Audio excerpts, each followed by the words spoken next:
Okay, Jeremy here, Jeeps Unlimited.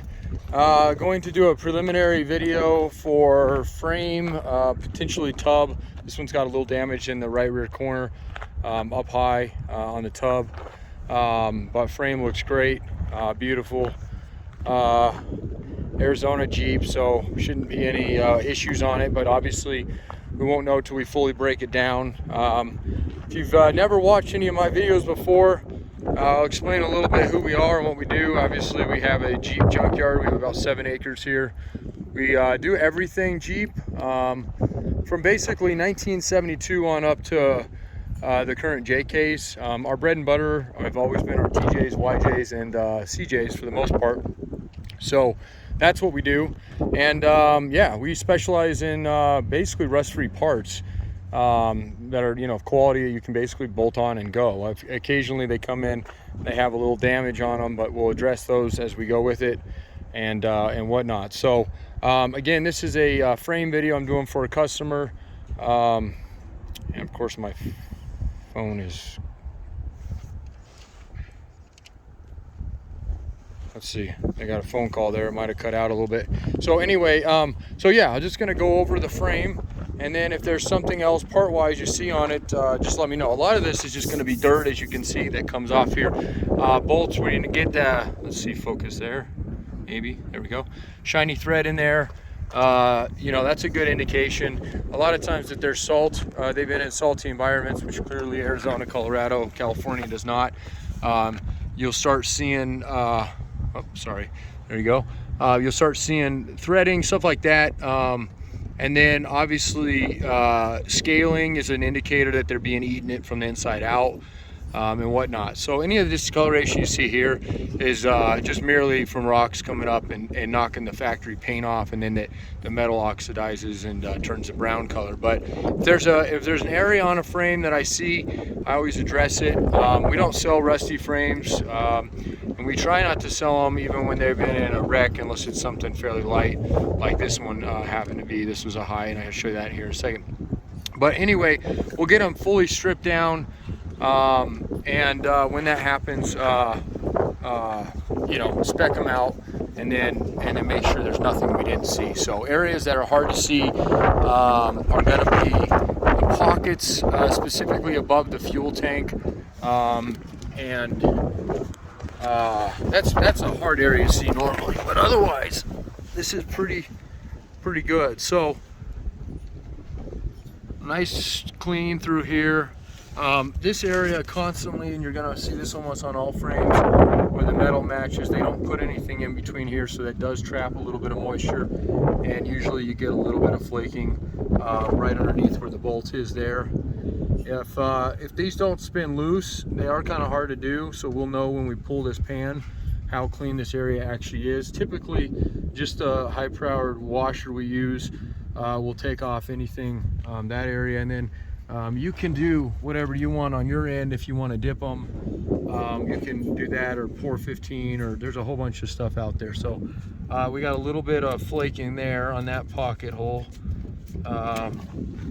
So we'll have to get in and kind of look at that area, make sure there's nothing hidden back here. The frame on the inside feels nice. It's smooth on the bottom, which is good. There's got a little bit around the edges here. So definitely want to hit that side and just make sure there's nothing that comes up on that. This is an area that loves to rust out because it traps dirt in here, and it's going to be hard to see a little bit. There's a lot, you can see the sand in there, but the good news is you can also see the paint kind of brushing through there. So we won't have that until we get it cleaned out, obviously. But and then this is the area that loves to hide, which is the top of these coil buckets here. And you can see again dirt being here, so most of this should clean out. We should be able to find, there's that paint we're looking for down there. So, and that same thing up here is we wipe this down, you can start seeing all that. So these frames are in very clean shape. I mean, this is hard to see on that. So this one was hit on the right rear, and it was hit right above the frame, which is reason we can even sell this frame. So we'll still spec it out, but you can see the bushing isn't torn, isn't being pulled, pushed. That's a good indicator there that this hit was merely right there on the side. Otherwise this frame would pretty much be scrap for us and we'd cut it up. So and the bumper itself is straight, so it merely saved that frame by a couple inches. So again, this side is cleaner than the other side. It's beautiful. So again, this is all, you can kind of just, so factory paint is what we want to see on all this. Midwest, East Coast frames are usually brown entirely. So, and this side's super clean. So again, they got a little bit here. They might have had something mounted here. That's, oh, I know what they had. They had steps on it. And these steps mount to these holes, and they do exactly what they do down here. They trap moisture in them, so you start getting a little scaling underneath those mounts, and you can see it a little bit. These are the other mounts for them, the front mounts for those steps there too. So still usable and everything. And like I said, on the other side, this side's actually cleaner, but this is the area that they like to trap a little bit there. So that's pretty common to see. But the rest of it on up, and then your shock towers, those are nice and clean on up to the rest of your frame and your horns there. So then the other area I always like to look, even though it's not really frame related, is the engine compartment. East Coast and Midwest Jeeps, specifically those. Let me see if I got a thing here. Anything metal on the engine seems to rust out the fastest, so they love to rot on these guys. They love to rot on anything like this. You'll start seeing a lot of browning there. All your power steering, exhaust. A lot of this is aluminum, so it doesn't obviously rust. But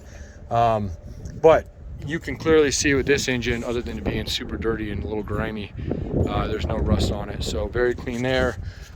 Grills love to rust.